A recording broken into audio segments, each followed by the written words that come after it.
24/7 and feel the difference. But hurry, once they're gone, they're gone. That's where you go in. My brother, I gonna buy Castle Comfort there. Buy free Tech and Electric. I gonna get an AC boy. They are sale. Let's go and check that boy. It's hot.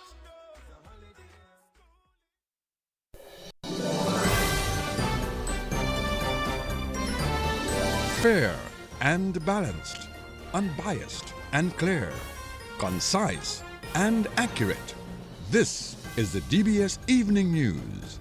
Here now is your presenter with the headlines. In the headlines, the Electoral Commission of Dominica declares September 1st, 2025 as the commencement date for the confirmation of registered voters. In the news from the region, founder of Haitian orphanage sentenced to 210 years in prison for sexually abusing boys in his care. Internationally, Ukraine and Russia take part in the biggest prisoner swap since 2022 invasion. The details of these stories and more are coming up next. Too often, customers are counted but not valued. Like mere numbers, statistics, transactions. But at Flow, we're prioritizing you, our valued customers who have been with us through every milestone, every moment. That's why we're putting our money where your loyalty is. Flow customers claim up to $400 in rewards for smartphones, groceries, and more when you add mobile to your current internet plan. Because loyalty isn't a one-way street. At Flow, loyalty flows both ways. DBS News. And welcome back. First off, the Electoral Commission of Dominica has declared September 1st, 2025 as the commencement date for the confirmation of registered voters. The exercise, which will continue until August 31, 2026, is being undertaken in accordance with Section 50, subsection 1 of the recently passed Registration of Electors Act. The new act mandates that a confirmation period of no less than 12 months must be declared following the effective date of the act. The act, which was gazetted on the 25th day of March 2024, came into effect on the same date. The confirmation process is part of the modernization of Dominica's electoral laws. This reform process involved the passage of 3 pieces of legislation in the Dominica Parliament on March 19, 2025, Registration of Electors Act 2024, House of Assembly Election Bill 2024, and Electoral Commission Act 2024. Under the Registration of Electors Act, all eligible voters are required to confirm their registration within the designated period in order to remain on the official list of electors. The Electoral Commission anticipates that all registered electors will participate fully in this process to ensure their continued eligibility to vote and to support the enhancement of Dominica's democratic processes. According to the Commission, several confirmation centers will be set up in constituencies across Dominica to facilitate this process. The location of these centers will be published in the media and on the Electoral Office's website. The Forestry, Wildlife and Parks Division is calling on Dominicans to play a more proactive role in eradicating the Cuban tree frog on island. The Cuban tree frog, which is an invasive species in Dominica, poses a threat to the local biodiversity. Due to the amount of the frogs and the area that it spread, the wide area that it spread, forestry will not be able to send people every time and everywhere to every situation. So we advise the public that if they get into contact with the Cuban tree frog, to humanely euthanize it, take some precaution because the skin secretes a toxic mucus and it may irritate the skin and eyes if it gets in there. So wear some gloves, and if you are unsure, if any person is unsure about that, they can still reach out to us at Forestry to see if we could send out some field officers to come to the area, make an assessment and see if we're dealing with the Cuban tree frog and give them some more advice on how to eradicate it. It originated on the north side of the island, so most likely you'll find it heavily populated on the north side of the island in Portsmouth and environs. But lately I've seen it being spread down to the west coast, which is why we're trying to make the public aware that this is happening so we can try to put a curb on the spread before the whole island would be invaded with that frog. What I've noticed so far, a lot of the spreading is coming from vehicular transport. So when someone goes to the north side, Portsmouth area, the Cuban tree frog would get into some part of their vehicle without them knowing. They get back to their home and then now they have the frog in the area. And that was Assistant Forest Officer for Research, Monitoring and Environmental Education at the Forestry, Wildlife and Parks Division, Josh Barron. A student of the Dominica Grammar School and Orion Academy have been named as tourism ambassadors for Dominica. Sanjay Robinson and Brian Winston were announced as tourism ambassadors at this morning's Tourism Youth Congress speaking competition, which was held at the Alias Fosses. Today is a moment of pride and celebration as we officially recognize two exceptional students who have demonstrated vision, creativity, and sincere passion for the future of tourism in Dominica. In response to the 2024 FCCA Foundation Children's Essay Contest, held under the theme, "How can my country and cruise line work together for more sustainable cruise call?" 7 Dominican students bravely shared their ideas, 6 in the junior category and 1 in the senior category. From among these, 2 voices rose to the top. Sanjay Juno Robinson, representing Orion Academy in the senior category, and Brianny Winston, representing the Dominica Grammar School in the junior category. Their thoughtful essays not only earned them local recognition, but took them to the final round of the regional competition, representing Dominica among 19 participating countries. While they did not place in the top 3, their achievement reflects the brilliance and potential of Dominica's youth. Today, in recognition of their outstanding effort as part of our commitment to cultivating the next generation of tourism leaders, the Ministry of Tourism and the Discover Dominica Authority are pleased to confer upon Sanjay Robinson and Brianny Winston the title of Tourism Ambassador of the Commonwealth of Dominica. As tourism ambassadors, they will champion the spirit of sustainable tourism, participate in tourism-related events and campaigns, lend their voices to youth dialogues on the future of the industry, and serve as role models for their peers and communities. Host of the Tourism Youth Congress speaking competition, Milia Joseph Dennis. Meantime, the Dominica Grammar School emerged victorious in the Tourism Youth Congress speaking competition. With 310 points. In 5th position, representing the Convent High School, Keisha Shanice Ferreira Barnes. In 4th position, with 323 points, from the Wesley High School, Nayola Alin. In 3rd position, with 331 points, from the Orion Academy, Taya Charles. In 2nd position, with 335 points, representing the Arthur Waldron SDA Academy, Ruan Thomas.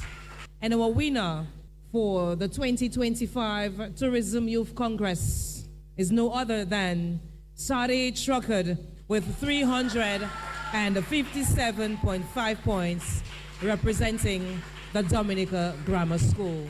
Host of the Tourism Youth Congress speaking competition, Milia Joseph Dennis.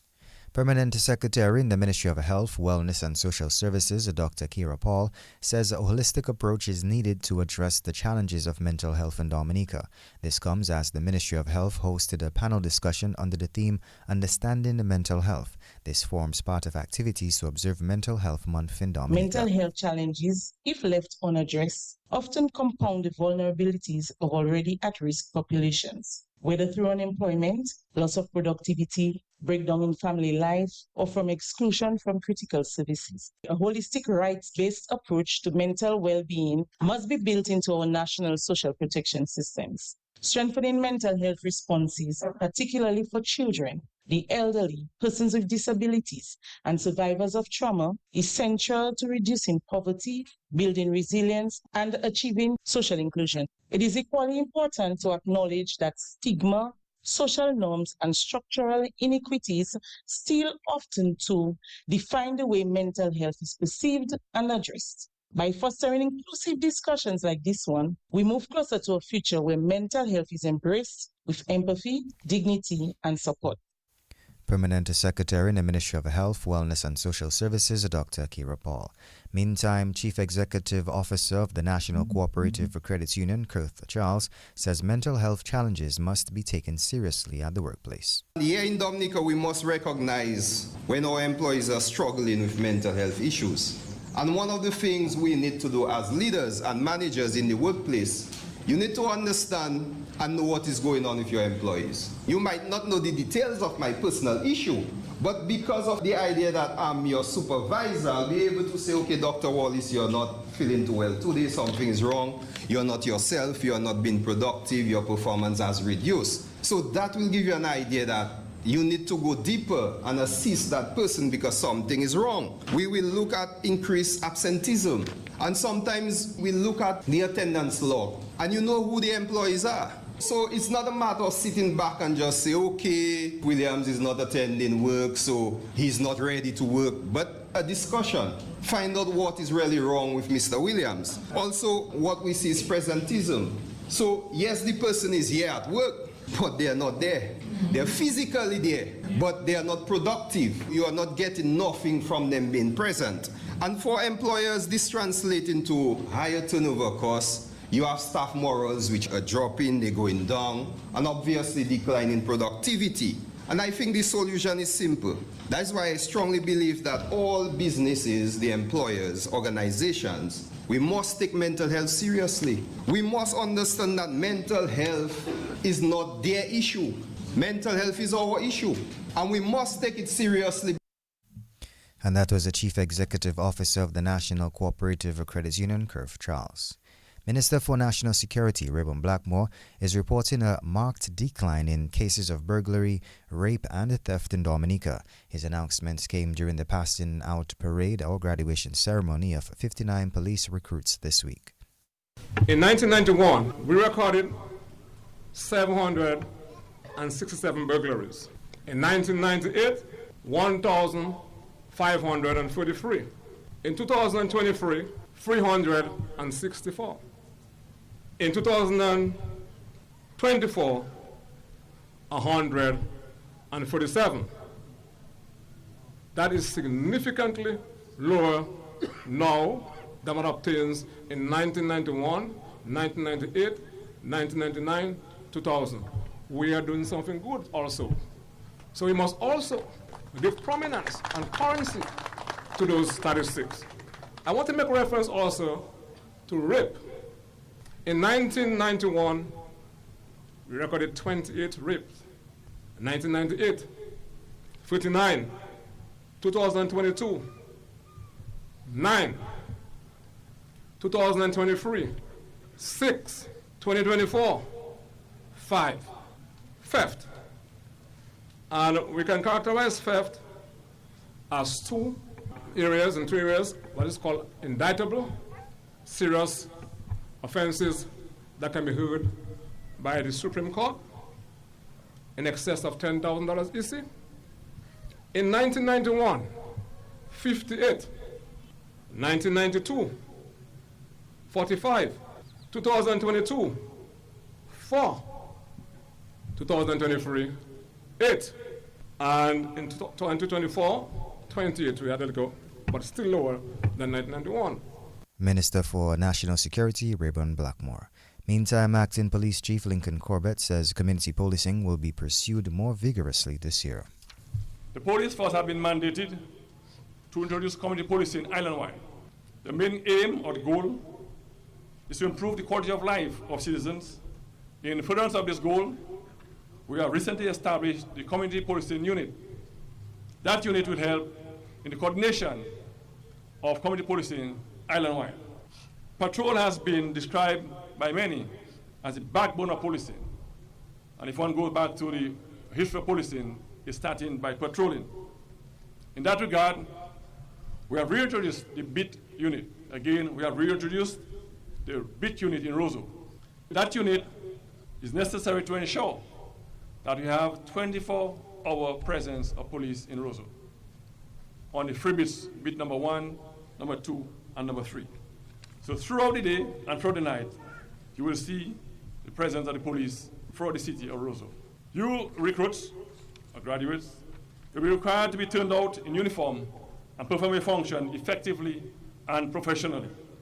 Recently, I addressed the media on the issue of crime, and in particular, gun crime. Gun crime has no place in our society. And I made some very strong statements. I won't repeat everything there today. What I will say We will continue to relentlessly pursue these thugs and criminals wherever they are. Again, this nonsense has to stop.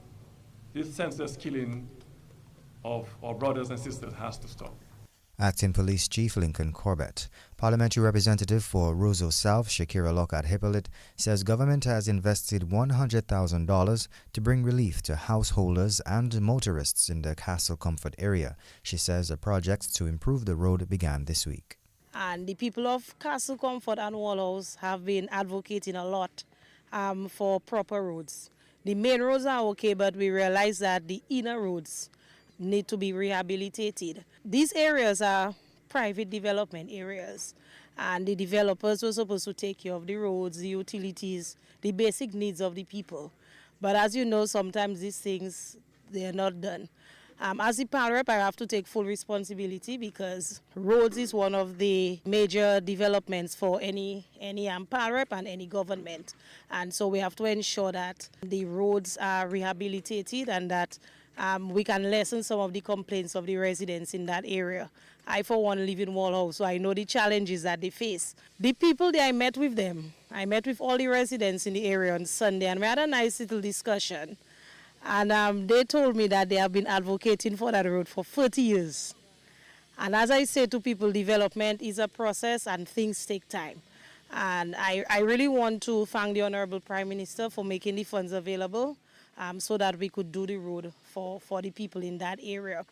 They're very grateful for it because before you go into any community, you must engage. The people have to know what is it that we're doing. So we're here today. The project costs over $100,000 for the road. I'm really happy as the PAL rep that is going on. Even the bus drivers have started speaking about it. And so the project will take a week to complete. Parliamentary Representative for Roseau South, Shakira Lockhart Hippolyte. Over 30 local artisans will be on showcase at the Gems Artisan Markets, a 3-day cultural event set to take place from August 1st to the 3rd, 2025. The event, which was officially launched this week, is being organized by the Gems Foundation and designated or designed to spotlight Dominica's rich artistic and cultural heritage. Event leader at Gems Foundation, Giles Joseph, says this event will create a space where local creatives and entrepreneurs can be celebrated.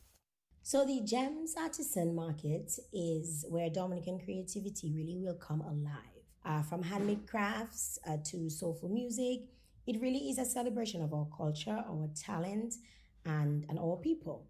GAM is more than just a market. It is really a movement. It's about showcasing Dominican excellence and building pride in our cultural identity. So we'll be creating a space where our local makers, creatives, and entrepreneurs can sell And that was event lead at Gems Foundation, Giles Joseph, taking us to the end of this evening's National Focus. Up next is news from the region and international. Too often, customers are counted but not valued. Like mere numbers, statistics, transactions. But at Flow, we're prioritizing you, our valued customers who have been with us through every milestone, every moment. That's why we're putting our money where your loyalty is. Flow customers claim up to $400 in rewards for smartphones, groceries, and more when you add mobile to your current internet plan. Because loyalty isn't a one-way street. At Flow, loyalty flows both ways.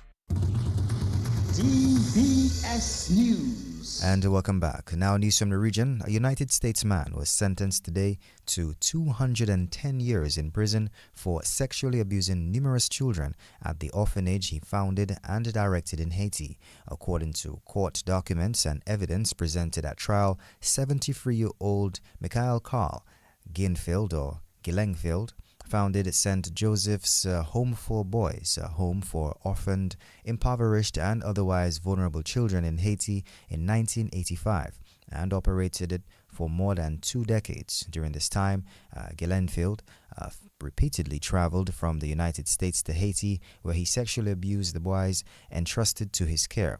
He also physically and emotionally abused the children in the home, including through physical assault and other forms of punishment. I would say that's a well-deserved punishment. Internationally, Russia and Ukraine have each handed over 390 soldiers and civilians in the biggest prisoner exchange since the start of the full-scale Russian invasion in 2022. They both returned 270 servicemen and 120 civilians on the Ukrainian border with Belarus as part of the only deal agreed in direct talks in Istanbul a week ago. Both sides had agreed to an exchange of 1,000 prisoners and confirmed there would be further swaps in the coming days. Although there have been dozens of smaller scale exchanges, no other handovers has involved as many citizens. The Russian Defense Ministry said servicemen and civilians were amongst those handed over. This brings us to the end of this evening's news. Up next is sports. Covering the nation and beyond, DBS Sports Report. Rudolph Thomas Enterprise in Portsmouth, your suppliers of building materials and hardware products. Over 20 years experience in the business. Rudolph Thomas has lumber and plywood, Portland and tile cement, steel rods, galvanized and fence pipe. And Rudolph Thomas can meet all your wire needs. Galvanized roofing sheets, doors, windows, toilet sets, face basins and bidets. PVC piping, fittings and lattice. Check out Rudolph Thomas for ceramic and vinyl floor and wall tiles, nails, nuts and bolts, paint and painting supplies. And check out their line of electrical and hand tools. And Rudolph Thomas is your one-stop shop for hard-to-find items like fiberglass mat and fiberglass resin and welding rods. Go now to Rudolph Thomas on 1240 Bay Street in Portsmouth.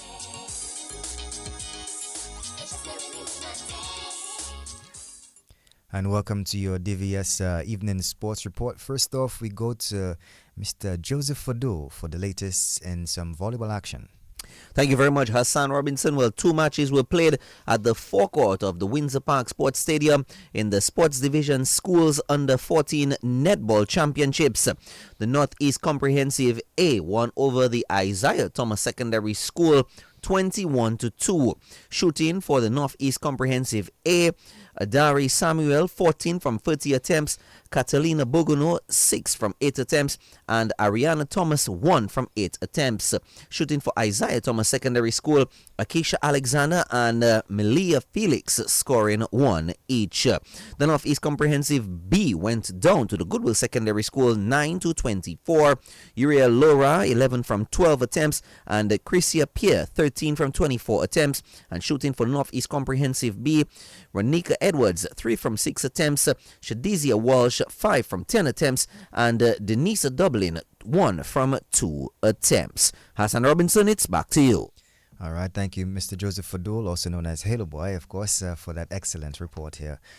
Casey Carty hit a century and Matthew Ford hit the joint fastest half-century in ODI cricket, but it all went in vain as the second ODI between the West Indies and Ireland ended in a no-result Friday today. Ireland won the toss and opted to bowl first as the Windies lost some early wickets before Shea Hope and Casey Carty led the recovery efforts. Hope fell for 49, but Carty pressed on, getting 102 and Justin Greaves 44 not out. But it was Matthew Ford's half-century which really helped the West Indies to their imposing total. Ford hit his half-century of just 16 balls, joining the A.B. de Villiers for the fastest ODI half-century in cricket history.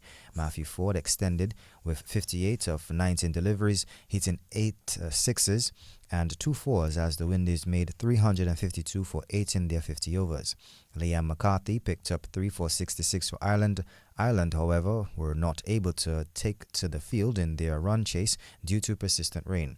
The match ended in a no result. The third and final ODI is on Sunday. Meantime, former West Indies player and cricket commentator Carlos Brathwaite says the Windies have to look to take the positives from the match heading into the third ODI. They just back it up. You need to do it again come on Sunday. They take a lot of heart from how they played. They would have wanted to see a change in how they would have bowled and see if that would have bared any fruit. We saw the batting make that small switch and it bared fruit and it was prosperous. And they'd hope that if they'd seen something with the ball, it would have potentially gone into a decider with them having an understanding of how to win in Ireland against Ireland in this series. As it stands, we don't know. We know they were in a very good position, but it's cricket. Ireland could have come out and Paul Sterling could have blown them away and it could have been 2-0 down without a chance. And that was the former West Indies player and cricket commentator Carlos Brathwaite.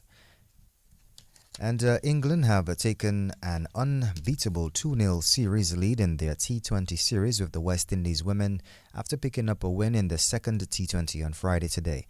The Windies batting let them down once again as superstar batter Hayley Matthews didn't fire this time, and the Windies were restricted to 81 for 9 in their 20 overs. Shermaine Campbell got 26, Shakiba Ghaznabi got 22, Lauren Bell picked up 3 for 28, and M. Allott 3 for 14 for the England team. The England ladies lost a wicket with the first ball in their run chase, but that was the only moment of hope for the Windies ladies. England eventually scored 82 for 1 in 9.2 overs to win by 9 wickets. The third and final T20 is on Monday. Into some basketball action, Ambassador of Benin to the Caribbean, His Excellency George Emmanuel Germany, says the Creole Memorial Cup is meeting its objectives of reconnecting the Caribbean to Africa. His comments as the team arrived in Dominica for the Dominica leg of the competition, which gets underway on Saturday at the Massac Indoor facility. Benin will play Dominica at 9 p.m., whilst Martinique plays Guadeloupe at 7 p.m. The Benin ambassador says Benin is excited to be on island. In this tournament, we are all from Benin, because when you see the several players, you can tell which one is from Benin or not.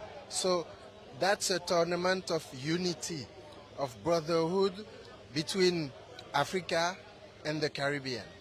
This tournament is a message of peace, a message of soft diplomacy with the link, the reconnection between Africa and the Caribbean. For the all Caribbean, we need to reconnect with Africa, our motherland. And seeing that Benin is coming in the Caribbean to play with us, and this match of yesterday's was very family matches, but it's a real tournament. Ambassador of Benin to the Caribbean, His Excellency George Emmanuel of Germany. Meantime, head coach of the Dominica basketball team, Donnie Robinson, says whilst disappointed Dominica didn't win their opening match against Guadeloupe, there are lots of positives to take into the match against Benin on Saturday. Dominica lost. I think last night we showed up high energy, well prepared. I mean, we knew what we were getting into. So the first half we executed very well. We have a really balanced team, a young team. But in the second half, I think we ran out of some gas and we moved a little bit away from our plan. And I think what hurt us the most, our shots were not falling from the outside, which were falling in the first half. So that kind of threw us off a bit. But overall, the team gave a really good showing in terms of the effort, and I was really happy about that. We're going to do some work, make some adjustments. The team we're playing against is a physical team, a big team, and we'll be prepared the best we can to do our best. Head coach of the Dominica basketball team, Donnie Robinson. England are in a strong position heading into day 3 of their first test with Zimbabwe, this following another dominating day at Nottingham.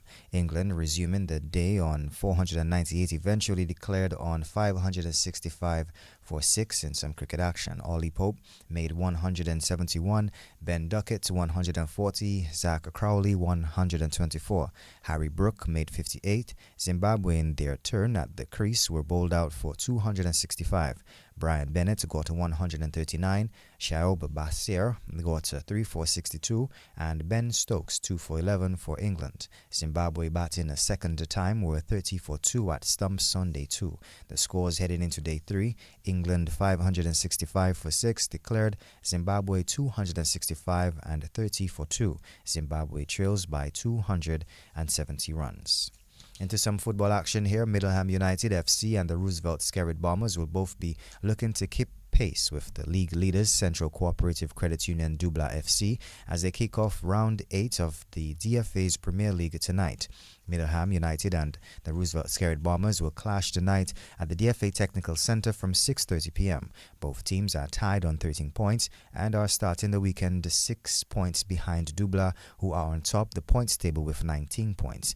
In other matches, Connect 767 Quartz Ready Cash East Central will go in search of that first win this season when they come up against Promex Harlem United on Saturday at the DFA Technical Centre. Second place Maho Soka Strikers will take on Valvoline We United also on Saturday. Points Michelle FC will battle league leaders Central Cooperative Credit Union Dubla FC on Sunday at the Dubla playing field, and Sagicor South East will play DSFC on Sunday at the DFA Technical Centre. Well, this brings us to the end of this evening's news and sports. A special thanks to the DBS News and Sports team and link personnel, DJ Haloboy. Rudolph Thomas Enterprise in Portsmouth, your suppliers of building materials and hardware products. Over 20 years experience in the business. Rudolph Thomas has lumber and plywood, Portland and tile cement, steel rods, galvanized and fenced pipe. And Rudolph Thomas can meet all your wire needs. Galvanized roofing sheets, doors, windows, toilet sets, face basins and bidets.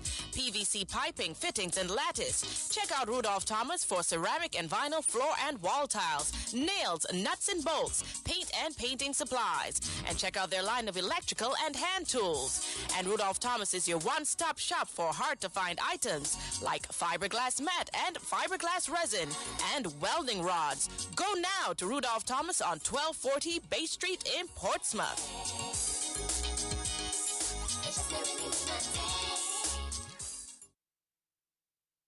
DBS Radio gives you top quality service over any other for live streaming of funerals. Call us today at 448-3282.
Good evening and welcome to the evening edition of the DBS Radio Community Bulletin Board.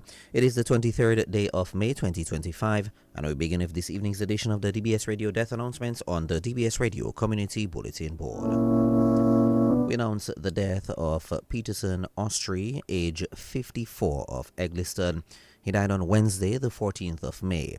He was the father of Eric Austri.